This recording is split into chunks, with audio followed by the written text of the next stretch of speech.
Billy Graham is an end of an era in the evangelical movement. In contrast to Billy Graham, today's evangelical movement is much more aligned with the political right. The American Religious Town Hall meeting is now in session.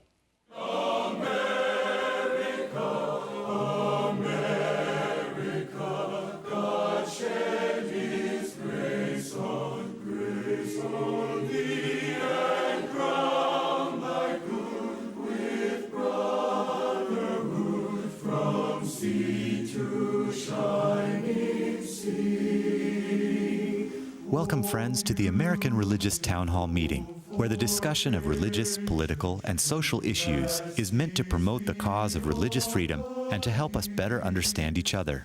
And now, here's your host and moderator, Pastor Jerry Lutz. Thank you, Mark Willie. I, too, would like to welcome you to this edition of the American Religious Town Hall meeting. We're so glad that you've joined us for today's discussion. Before we get started, I'd like for you to meet our panelists. Let's begin with the gentleman to my right. Hi, I'm John Robert Skeldon, a priest of the Catholic Diocese of Fort Worth, serving at St. Patrick's Cathedral in downtown Fort Worth, Texas.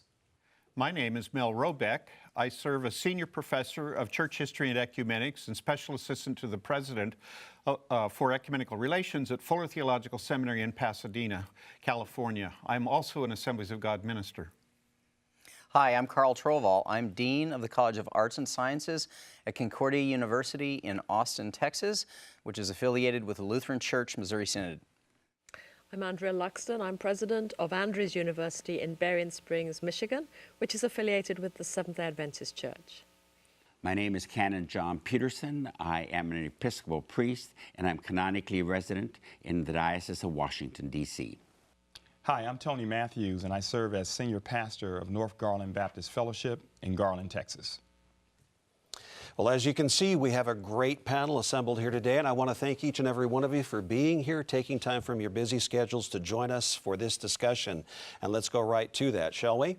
In the wake of the death of the Reverend Billy Graham on February 21st, many obituaries were written about this 99-year-old spiritual leader. However, there was one consistent theme in the obituaries. There will never be another American spiritual leader who had the reach of influence of Billy Graham. Two Associated Press writers, Jeff Carrick and Jonathan Drew, argued that the, quote, evangelical movement that Graham helped solidify and embodied for much of the second half of the 20th century has splintered, end quote. Carrick and Drew argued the media he used so effectively has fragmented since the days when baby boomers had a choice of only 3 television stations in their living rooms. And politics has become more polarized, even toxic, close quote. Bill Leonard, a professor of Wake Forest University Divinity School, reflected that even in the 80s, it was clear that there were a variety of Billy Grahams, close quote, emerging, and evangelicals became more polarized, and in many cases, evangelicals became associated with right-wing political movements. Today, I'm asking our panelists to consider at least these 3 questions concerning the evolution in the evangelical movement. First of all, do you agree with Bill Leonard that evangelicalism has become more polarized? The second question, has the evangelical movement today become so synonymous with right-wing political movements? And then finally, was the evangelical movement of Billy Graham more inclusive than the evangelical movement today? That is our topic today, and panelists, those are the questions I hope you will consider and discuss today. To begin, let's go back to those who made the opening statements, and for that we go back to Dr. Matthews. Welcome back to the program. Good to have you here today. Good being back, and good morning. It's good seeing everyone. Excellent. Now, could you tell us a little more of your thoughts on the subject regarding Reverend Billy Graham? Yes, I'm really pleased that we have the topic related to Reverend Billy Graham. I agree with the beginning statement here that he had an influence, the reach of his influence. There will never be another person like Billy Graham, in my opinion. I want to just take a moment and say a couple of things about Billy Graham to honor his life and his legacy and his ministry. We know that he grew up on a dairy farm in North Carolina.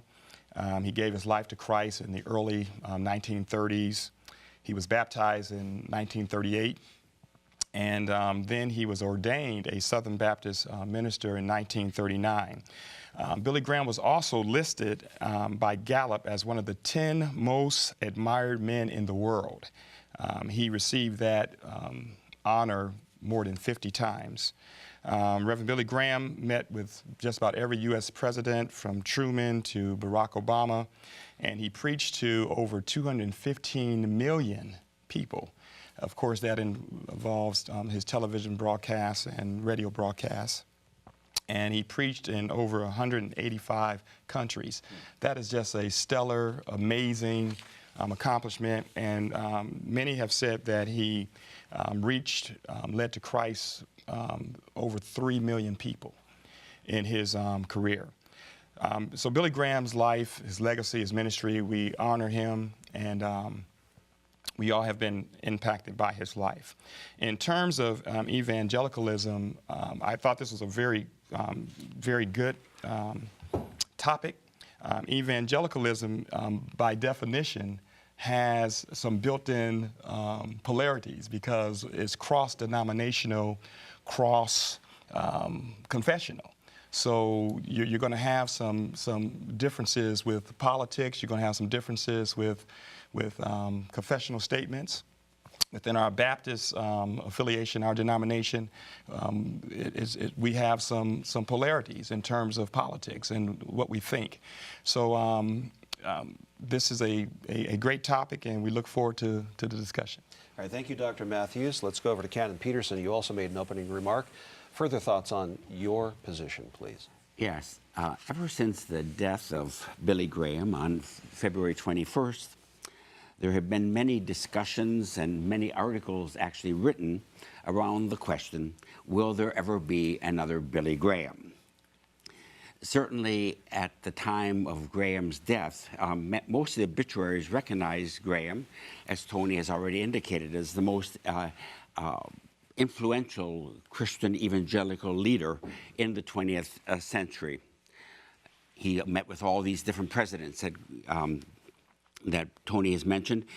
And one of the things that he's perhaps most famous for, maybe infamously, is that he was a strong defender of Richard Nixon at the time of the Watergate and Nixon's denial, as well as Graham's denial of Watergate.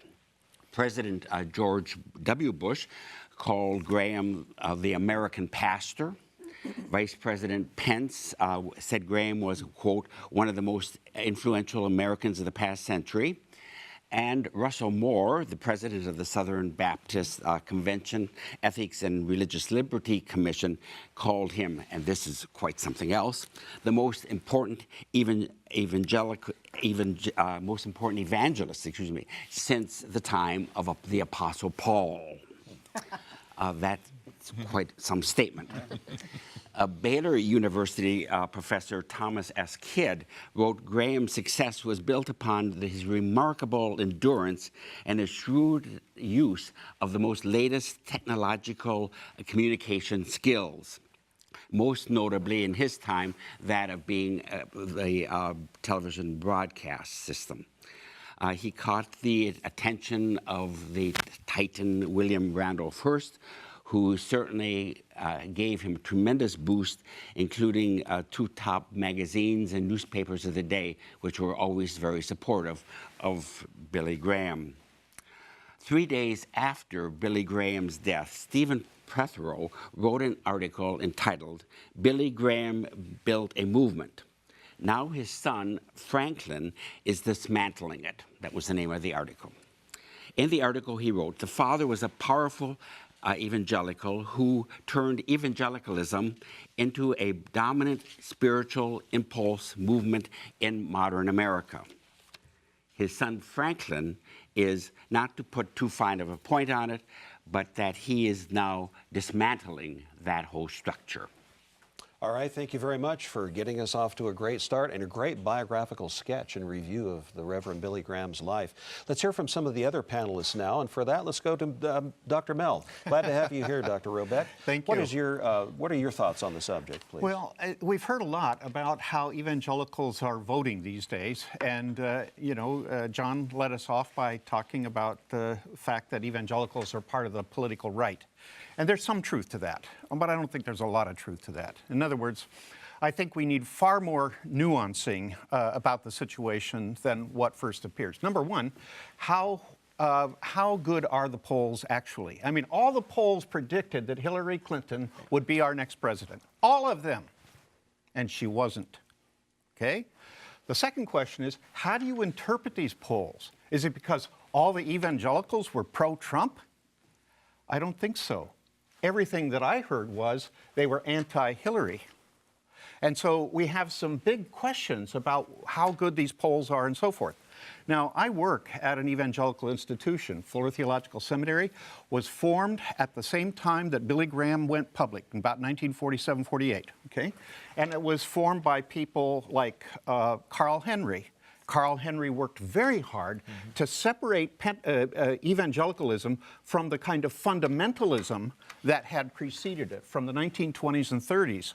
You know, in the 19th century, evangelicals were at the heart of the American situation. They were the ones that were the social liberals. They were the ones that established hospitals and orphanages and missions on Skid Row. They were the ones that were establishing schools and colleges. They were the ones that were concerned about mental health issues. They were the ones that were involved in prison reform and in temperance and so forth.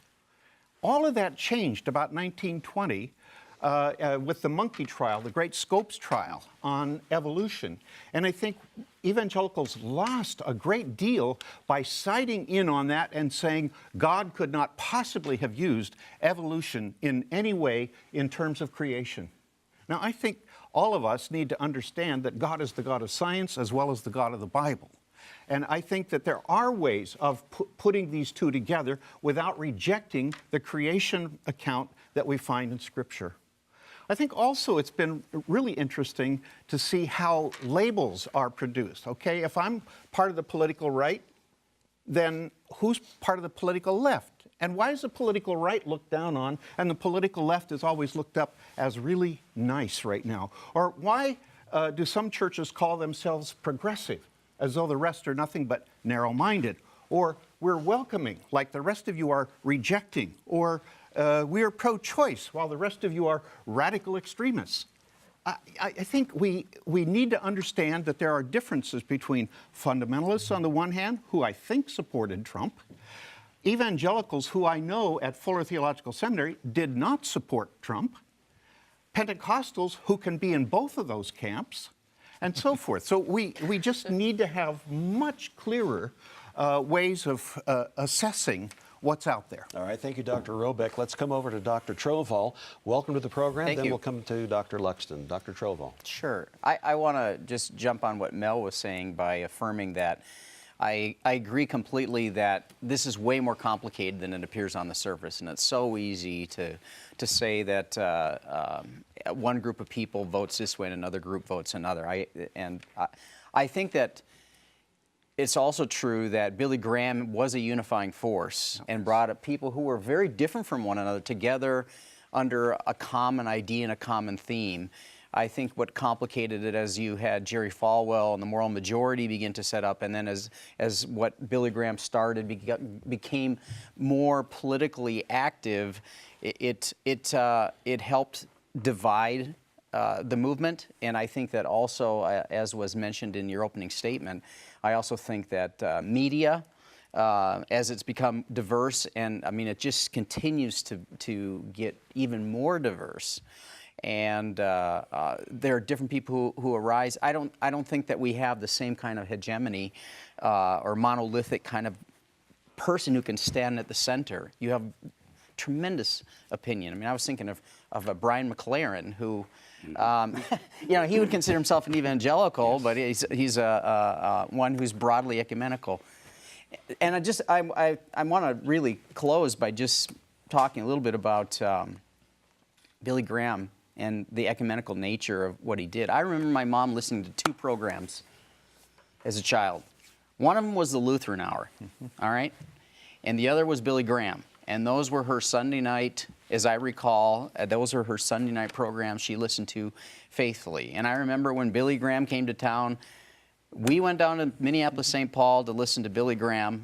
Yes, we Lutherans even did that. And while we didn't theologically accept the altar call, nevertheless, we were deeply moved by his preaching. And I remember some of my first early Bible studies were through the Billy Graham. He was just a tremendous organizer.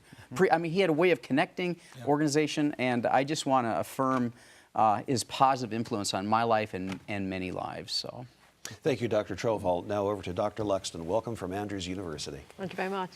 You know, I think part of the legendary nature of Billy Graham was that he was able to, on one hand, work in high places and speak to all the presidents, and on the other hand, he had the common touch. I also saw him as a child in London, and what amazed me as a child was how he was able, you know, when you looked around the whole group of people that were there, the thousands that were there, they were from many walks of life, and he was somehow able to move through that and reach everybody in a very unique way. And I think that is evident in the whole focus he had in his ministry. It's a quote I found from 2007 where he said this: evangelists cannot be closely identified with any particular party or person. We have to stand in the middle in order to preach to all people, right and left. And then he adds this: I haven't been faithful to my advice in the past. I will be in the future. So even he realized that you know, when you're in that position of power, it's very easy to suddenly connect with something and for that to be read politically, even sometimes maybe whether you intend it or not. But I think the core message here to me is very important. And I think in the evangelical movement today, we have people in many camps, but it seems that we have to have that core focus, as Billy Graham had, on the gospel, on speaking to people here and here and here and here and here with the same message. And that cannot, at the end of the day, be a political message. That doesn't mean it can't be a social message, but it can't be aligned to any particular party, or you lose your capacity to really be an evangelist, it seems to me. All right, thank you very much, Dr. Luxton. Now let's come over to Father Skeldon. Welcome to the program. Your position, your thoughts on the subject, please.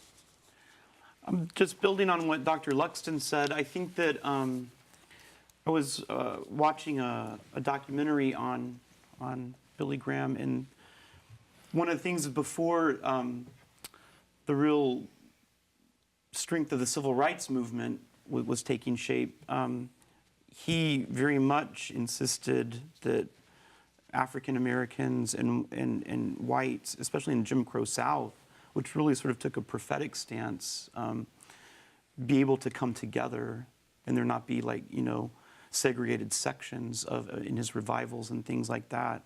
So I mean, he really sort of had this sort of, I think, forward-thinking, one could even call it prophetic, social justice orientation that, I mean, was even sort of spilling out or made manifest early on in his ministry. And I mean, I even think, you know, he of course was met with Dr. Martin Luther King and stuff like that. So I think there was that strong sort of social justice bent towards him early on. That, you know, he saw the gospel as inclusive, and I think that's something that Protestant, Catholic, evangelical across the board, you know, always needs to hold to. The cross-religious, cross-denominational appeal was quite remarkable. Several of you have mentioned that. Is there anyone on the panel that did not hear Reverend Graham speak, at least via television or even live? I didn't think so. We all kind of grew up with that. And he had such a tremendous influence on us all, those of us who are in ministry. We attended some of his evangelistic meetings and were quite impressed by his drive and his sincerity. What do you think accounts for that cross appeal? I mean, you've got Catholics and you've got Protestants, you've got people of all walks of life flocking to these stadiums. What was it? Dr. Troval. Well, I think it's because he kept his message very simple. Yeah. I mean, if you will, I mean, in some ways, C.S. Lewis's book, Mere Christianity, he just covers kind of the basics of Christianity. He just went right to the core of the gospel about who Jesus was and what Jesus did for humanity. and focused on human need and their profound sense of fallenness and brokenness, and talked about Christ is the healer of that. And that was his message over and over again, and he had a winsome way of saying it. And I think that was part of the appeal. He stayed out of all the doctrinal controversies. And so Dr. Robeck, that cross-denominational appeal, in your opinion, what is it that attracted so many different kinds, and why would they claim him as their own? Well, I just have a few seconds, by the way. Sorry. Yeah, it's okay. Thank you. Again, I do think it was the simplicity of his message. It was also very clear, you know. It was a kind of black and white, you know, but he could draw from everyday life and make that live for everybody that came. And I think his kind of his insistence, not only that black and whites worship together, but that all churches be expected to worship together, including Catholics. You know, everybody was treated as equal. And if they wouldn't cooperate, if the churches wouldn't cooperate on that, he wouldn't come. All right, thank you very much. That's all the time we have for this segment. It's been an interesting discussion so far. So glad you've joined us for it today. We're going to hear a very special announcement. We'll be back in just a few moments. Thank you, Pastor Lutz. We hope you are enjoying today's program. If you would like to learn more about the American Religious Town Hall, please visit our website at americanreligious.org. That's americanreligious.org. There you can read about the mission and history of the program, learn about the Town Hall estates, and view past programs by clicking the appropriate menu buttons. Each week, Pastor Lutz looks forward to receiving your letters. You may write to him at the address shown on your screen. Send your letters to Pastor Jerry Lutz, American Religious Town Hall Meeting, P.O. Box 180118, Dallas, Texas 75218. That's Pastor Jerry Lutz, American Religious Town Hall Meeting, P.O. Box 180118, Dallas, Texas 75218. Thank you for writing, and thank you for watching. And now, back to you, Pastor Lutz, and today's closing statements. Thank you and welcome back. I do look forward to hearing from you. We get some of our best ideas from viewers like you to write in about topics they'd like to hear discussed on this program. And also, we would like for you to go to the website where you can see past archived programs and you can find out more about the Town Hall estates there. But we do enjoy getting letters, cards, and emails from you. Thank you so much for that. Let's go to our summary statements now. Let's begin with Father Skeldon. You're first. I think the Reverend Billy Graham very much embodied an inclusive approach to preaching the message of the gospel, one that religious denominations, Christian denominations, especially in the United States today, could very much learn from. The splintering because of politics and allowing the toxicity and polarization of the culture into our various religious denominations could very much use an antidote of the type of a Dr. Billy Graham. Thank you. And now to Dr. Trovall. Your summation, please. Billy Graham appealed to so many because he concentrated on really the essence of the gospel and what Christ did for humanity. And that was his appeal, and I think that's why he was able to stay out of so much controversy. I think it's really clear that ethics is always going to be political. And he had a way, he certainly had moral and ethical stances, but he never let those ethical stances get in the way of working with people and to further the cause of the gospel. And that's what's admirable about him. All right, thank you very much. Canon Peterson, your summation. Yes, I think one of the important things that has been said around the table today is that all the different denominations in Christianity, as well as in Judaism, as well as in Islam, has an evangelical movement part of that tradition. And I would certainly agree with that. I think that one of the factors that we've not discussed today was really the impact of Jerry Falwell and the moral majority in relationship to the ministry of Billy Graham, and how this made a major change from exactly what we've all been saying around this table in making the gospel here more into a political movement. And that, I believe, is not helpful. All right, thank you very much, Canon Peterson. Now, Dr. Matthews. Great topic, great topic. I'd like to just close with a passage, John 13:35. I think Billy Graham embodied this. By this shall all men know that you are my disciples, that you have love for one another. In terms of on the political front, I read an article how evangelical Christianity is different now than in Billy Graham's heyday. And basically what they were saying is that the approach to politics is different in the pew. So when you're dealing with moral issues, that government is coming down from government, of course, that's going to create some more polarization. And Jesus Christ rose from the dead. I think one of Billy Graham's key things is, we know that Christ rose from the dead and Jesus didn't take sides. I heard Tony Evans say years ago that Jesus said, hey, in essence, I'm not here to take sides, we're here to take over. And that's what the church is all about. All right, thank you, Dr. Matthews. Now, Dr. Luxton, your summation, please. I'd like to see us seeing the legacy of Billy Graham as a challenge to us, whatever our denomination. And I think the challenge is to not let the gospel be taken over by politics, and at the same time not to use politics for our own end. I think that's a kind of abuse of what the gospel is, and I think we need to try and keep those two separate, even while our goals at some times may intersect, but I think we can still keep them separate.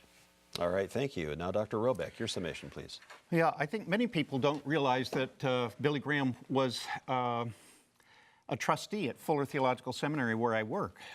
He seemed to support from 1947 when we were founded until he died, the kinds of positions that Fuller took, the breadth that Fuller is from very conservative to relatively liberal. My concern with what we've talked about this morning is that any time we take our theological issues, when we're dealing with moral and ethical issues, when we're dealing with people's lives, if we simply let it be co-opted by political ideology of any kind, I think we're in trouble. So it's a matter of recognizing that we are political animals and we are theological animals, and I think that we need to be very careful about how we intersect these two. All right, thank you very much. That's all the time we have for today's discussion. I'm so very glad you've joined us today. This has been a fascinating and I hope a very helpful topic. And we're so glad that you've tuned in today for this program. Again, please go to the website. You can find other programs there archived for you and learn more about the Town Hall Estates. For now, the Charter of the American Religious Town Hall provides that Roman Catholics, Protestants, Jews, educators, and others may appear on this program and can declare their beliefs without hesitancy. And the rest of the members of the panel will uphold and guarantee that American right to all who will appear, irrespective of race or creed, so that the rest of the world can see that here in America we believe in civil and religious freedom, not only in theory, but in reality. And so now, friends, until next week at the same time and over this very same channel, the American Religious Town Hall meeting stands adjourned. And may the God of all of us bless all of you.